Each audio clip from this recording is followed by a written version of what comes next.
പ്രിയരെ നമസ്കാരം. ഇന്നത്തെ കാഴ്ചയിൽ വീൽചെയർ ബാസ്ക്കറ്റ്ബോൾ കളിയുടെ ചില വിശേഷങ്ങൾ പങ്കുവെക്കാം. 2013 കോതമംഗലത്താണ് വീൽചെയർ ബാസ്ക്കറ്റ്ബോൾ കളി കേരളത്തിൽ ആരംഭിക്കുന്നത്. ഇന്നിപ്പോൾ ആലുവ രാജഗിരിയിലെ കൃപ സെൻറ്ററിൽ കേരള സ്റ്റേറ്റ് ടീമിൻ്റെ പരിശീലനം നടക്കുന്നു.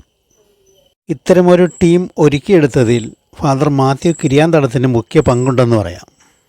2013 മുതൽ കേരള ടീമിനൊപ്പമുള്ള ഇടുക്കി കട്ടപ്പന ശാന്തിഗ്രാം സ്വദേശി സതീഷ്, തൃശ്ശൂർ തൃപ്രയ സ്വദേശികളും ഭാര്യ ഭർത്താക്കന്മാരുമായ സാദിഖ്, ഫസ്ല ബാനു, തൃശ്ശൂർ വെള്ളിക്കുളങ്ങര സ്വദേശി റിൻസി, തൃശ്ശൂർ വടൂക്കര സ്വദേശി ഷിമിൻ, ഇടുക്കി തൊടുപുഴ കുമാരമംഗലം സ്വദേശി അഖിൽ തുടങ്ങിയവരാണ് ഇവിടെ പരിശീലനം നടത്തുന്നത്.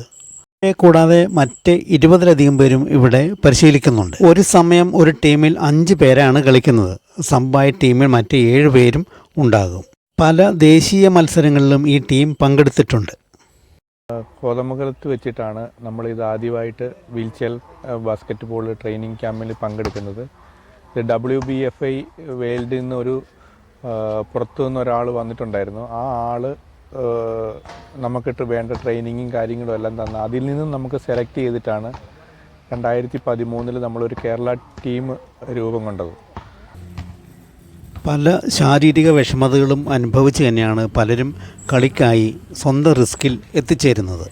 ഡൽഹി, ചെന്നൈ, ഛത്തീസ്ഗഡ്, ഗോളിയാർ, ഈറോഡ് എന്നീ സംസ്ഥാനങ്ങളിലൊക്കെ നമ്മൾ നാഷണൽ കളിക്കാനായിട്ട് നമ്മൾ പോയിട്ടുണ്ട്. കളിക്ക് ഉപയോഗിക്കുന്ന വീൽചെയറിന് 50,000 രൂപയിലേറെ ചെലവ് വരും. 12 വർഷം പഴക്കമുള്ള വീൽചെയറുകളാണ് ഇപ്പോൾ കളിക്കായി ഉപയോഗിക്കുന്നത്. നമ്മുടെ ഇതിന് കളിക്കുന്ന വീൽചെയറിൻ്റെ ചിലവെന്ന് പറയുമ്പോൾ ഏകദേശം 55,000 രൂപ വരും. നമുക്ക് ഇവിടെ നിന്നല്ല, ഇമ്പോർട്ട് ചെയ്തെടുക്കുന്ന സാധനമാണ്.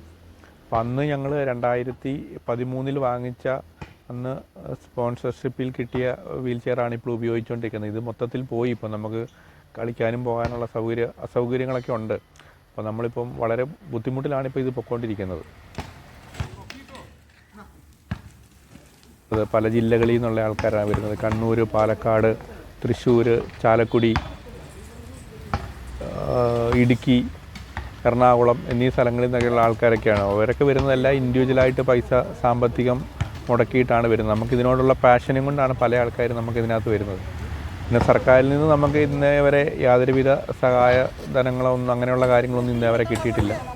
കഷ്ടപ്പാടിൻ്റെ ദുരിത വഴിയിലാണ് ഈ കേരള ടീം. അവർക്ക് സർക്കാരിൻ്റെയോ അഭ്യുദയ കമ്മീഷൻ്റെയോ അടിയന്തര സഹായം ആവശ്യമാണ്.